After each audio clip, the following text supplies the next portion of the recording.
Hey everyone, this is Shubham. आज हम लोग देखने वाले हैं कक्षा 10 गणित का 5वां अध्याय जो कि है समांतर श्रेणी। इसमें हम इसका बेसिक कॉन्सेप्ट एकदम आसान भाषा में क्लियर करेंगे। तो आइए बिना देरी के स्टार्ट करते हैं। हमारे पास है समांतर श्रेणी। अब ये समांतर श्रेणी क्या होता है उसे समझने से पहले आप लोग मान लीजिए कोई संख्या, जैसे आप अपने मन में कोई एक संख्या मान लीजिए कि 3। मान लीजिए एक संख्या ये 3 है।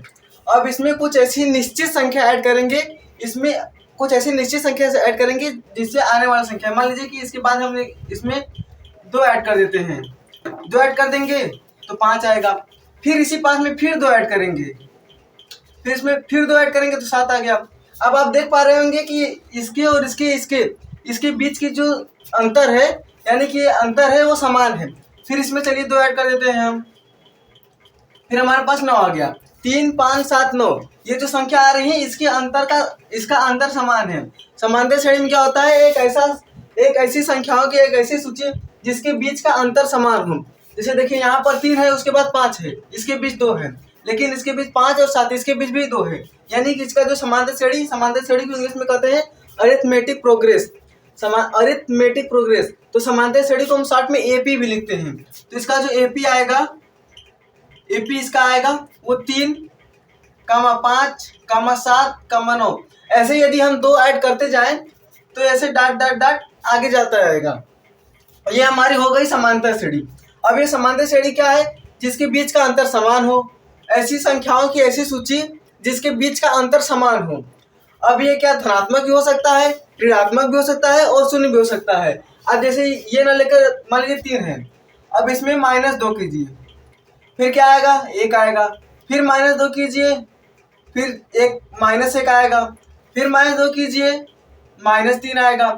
अब देखिए इसमें हम प्लस भी कर सकते हैं, माइनस भी कर सकते हैं। आप चाहे तो शून्य भी लेकर कर सकते हैं। जैसे देख लीजिए ये 3 है, इसमें +0 करेंगे फिर भी 3 आएगा, +0 करेंगे फिर भी 3 आएगा। अब इसके बीच का अंतर कितना है, 0। यानी कि ये भी एक समांतर श्रेणी में है।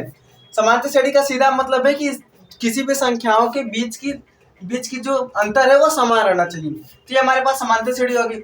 अब ये समांतर श्रेणी आ गई तो उसमें देखिए ये जो 3 है ये पहला पद है, तो इसे हम प्रथम पद कहेंगे। प्रथम पद को हम लोग लिखते हैं ए से, स्मॉल ए से। तो पहला पद इसमें क्या है, 3। उसके बाद देखिए अब इसका अंतर तो यहाँ पर हमें +2 दिख रहा है, लेकिन यदि ऐसा क्वेश्चन आ गया कि एक समांतर श्रेणी दे दिया और बोला कि इसके बीच का अंतर क्या होगा, इसके बीच का अंतर हम लोग कैसे निकालते हैं, बीच के अंतर को सार्वंतर कहते हैं। सार्वंतर को डी से प्रदर्शित करते हैं, सार्वअंतर, इसे हम लोग डी से लिखते हैं। उसके लिए क्या करते हैं, जो दूसरा पद होता है उसमें से पहला पद घटा देते हैं। जैसे देखिए यहाँ पर ये दूसरा पद है और इसमें से पहला पद घटा देंगे। 5 - 3 कितना आएगा, 2 आ गया ना, 2।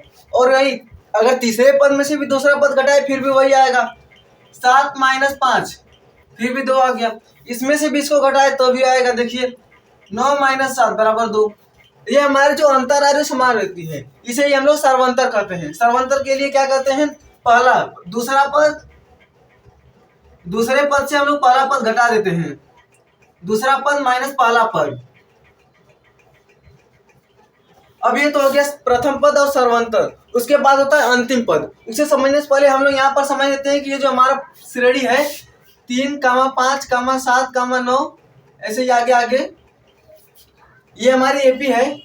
इसमें हमारा ये जो 3 है उसे हम ए से लिखेंगे, लेकिन ये जो 5 है उसे हम लोग A2 लिखेंगे। ये A1 है और ये A2 है। ये दूसरा पद है, इसे हम A2 से भी लिख सकते हैं। तीसरा पद इसे हम लोग लिखेंगे A3 से, लेकिन यहाँ पर A2 देखिए अब यहाँ पर आया है सार्वंतर D बराबर दूसरा पद माइनस पहला पद, लेकिन हम इसे ऐसे लिखे A + D = 5। क्या गलत होगा, क्योंकि देखिए सार्वंतर बराबर दूसरा पद माइनस पहला पद, लेकिन यदि हम यहाँ पर पहला पद और इसे इधर लाएं, ये पहला पद इधर माइनस में है, इधर लाएंगे तो प्लस में हो जाएगा। और ये दूसरा पद जैसे देखिए सार्वंतर डी है, इधर आने दीजिए, पहला पद इधर माइनस में, इधर आएगा प्लस में होगा। फिर ये ए बराबर दूसरा पद ये आ गया दूसरा पद। या क्या किया हमने, सार्वंतर यहीं पर था, पहला पद ए से हम इसे लिख सकते हैं और इधर माइनस में, इधर आ गया प्लस में दूसरा पद। तो दूसरे पद को हम लोग ऐसे भी लिख सकते हैं, यानी कि A2 को हम लोग ऐसे भी लिख सकते हैं a प्लस डी बराबर 5। अब इसी तरह a3 a प्लस 2d बराबर 7। a4 को हम लोग लिख सकते हैं a प्लस 3d बराबर 9। अब आप एक चीज यहाँ पर देख पा रहे होंगे कि इसके यहाँ पर a2 है तो a प्लस डी है, a3 है तो a प्लस 2d है, यानी कि यहाँ पर जो है उससे एक कम है। यहीं से हमारा एक फार्मूला बनता है। फार्मूला क्या बनता है उसको ध्यान दीजिए। तो पहले nवां पद भी देख लीजिए यहाँ पर। अब ये पहला पद हो गया, दूसरा पद हो गया, तीसरा पद, चौथा पद। सार्वंतर निकालने के लिए हम दूसरे पद से पहले पद घटा देते हैं। लेकिन यहाँ पर यदि डॉट डॉट करते जाए, जैसे पहला पद, दूसरा पद, तीसरा पद, चौथा पद, पांचवा पद, छठवां पद, सातवां पद, आठवां पद, नौवां पद, 10वां पद, उसे nवां पद। nवां पद यानी कि आखिरी में जो है वही पद। तो ये हमारा nवां पद हो गया। nवां पद यानी कि अंतिम पद। अंतिम पद इसे हम लोग क्या कहते हैं nवां पद, या फिर इसे अंतिम पद या nवां पद। अब इसे किससे प्रदर्शित करते हैं? इसे हम लोग या तो an से या l से। an यानी कि अरिथमेटिक प्रोग्रेसिव का nवां पद, और या तो l से। इसे या तो an से या तो l से।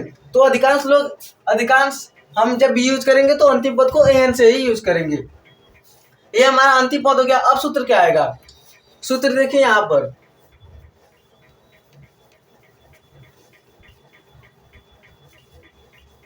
जो इसका सूत्र आएगा देखिए यहाँ पर क्या था, a प्लस 3d। लेकिन हमें यदि अंतिम पद निकालना हो यानी कि nवां पद निकालना हो तो हम लोग क्या करेंगे?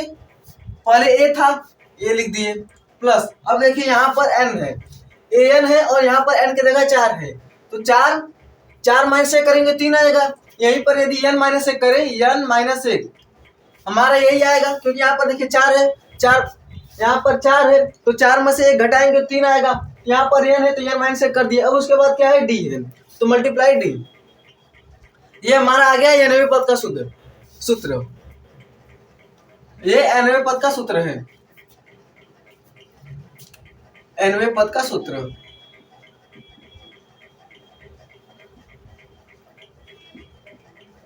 ये हमारा nवें पद का सूत्र हो गया। हमने क्या किया देखिए, जैसे इस क्वेश्चन यहाँ पर ये था कि हमारे पास एक समांतर श्रेणी है। अब ऐसा भी क्वेश्चन आ सकता है कि पहचानिए क्या ये जो श्रेणी दी गई क्या ये समांतर श्रेणी है या नहीं। समांतर श्रेणी निकालने के लिए हम लोग इसका जो सारवंतर होता है उसे निकालते हैं। यदि सारवंतर बराबर रहा तो अब ये समांतर श्रेणी में होगा। सारवंतर यहाँ पर देखिए हमने निकाला है, यहाँ पर निकालेंगे 5 में 3 बराबर 2।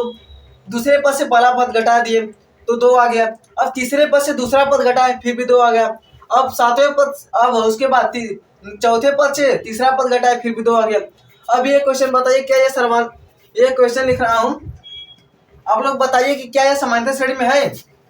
जैसे देखिए 5 9 5 7 9 13 18 21 ऐसे आगे तक। अब बताइए क्या ये समांतर श्रेणी में है या नहीं। तो इसका भी हम लोग सारवंतर निकालेंगे।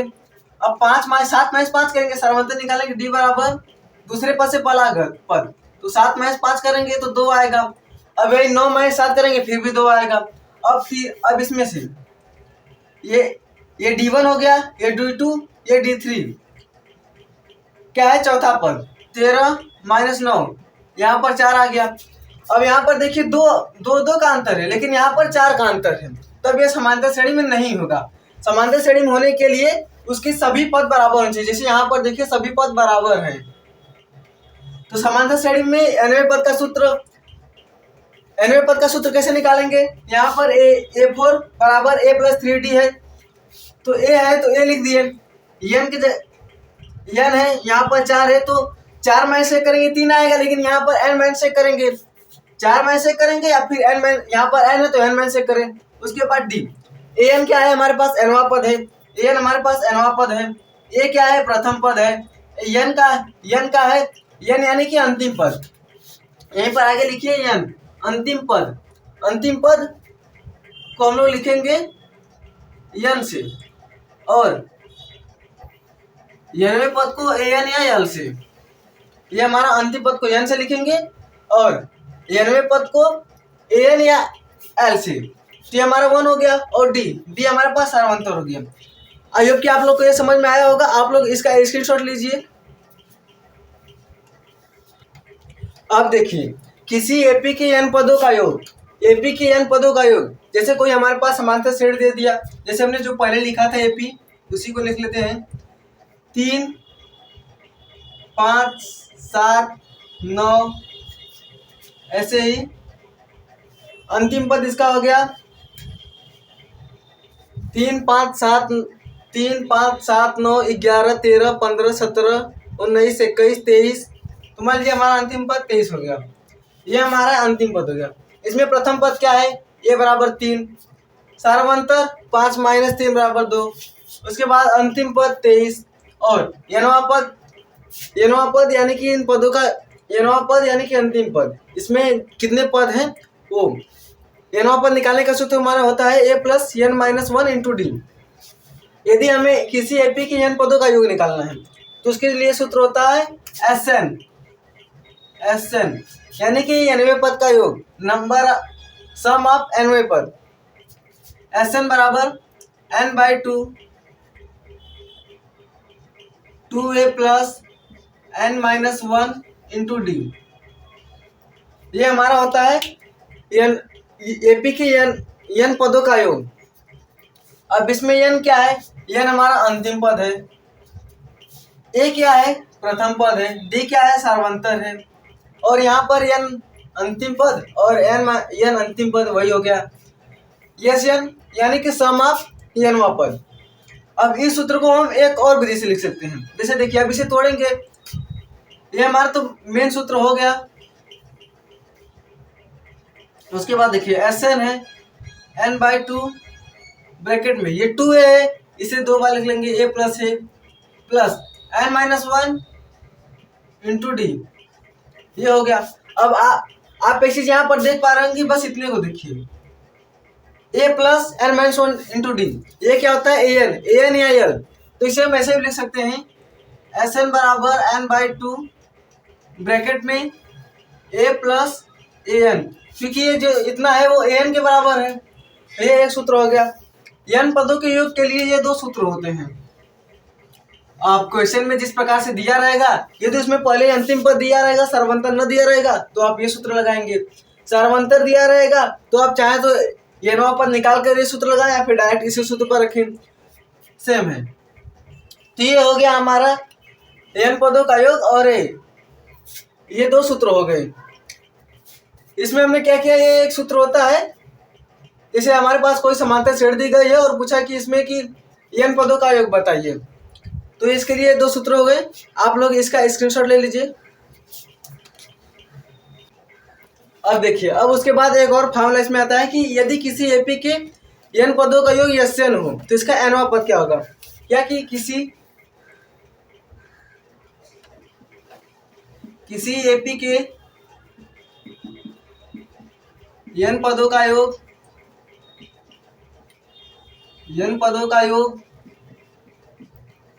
SN हो तो इसका nवां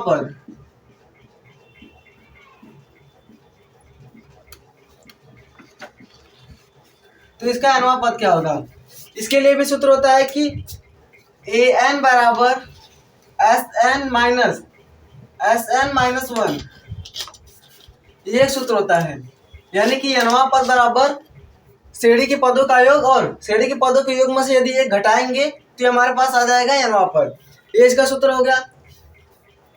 आप लोग इसका स्क्रीनशॉट ले लीजिए। तो इस प्रकार हमारी बेसिक कॉन्सेप्ट की क्लास खत्म होती है। अब हम आपसे अगले में प्रश्नावली को समाप्त करेंगे। तब तक के लिए धन्यवाद।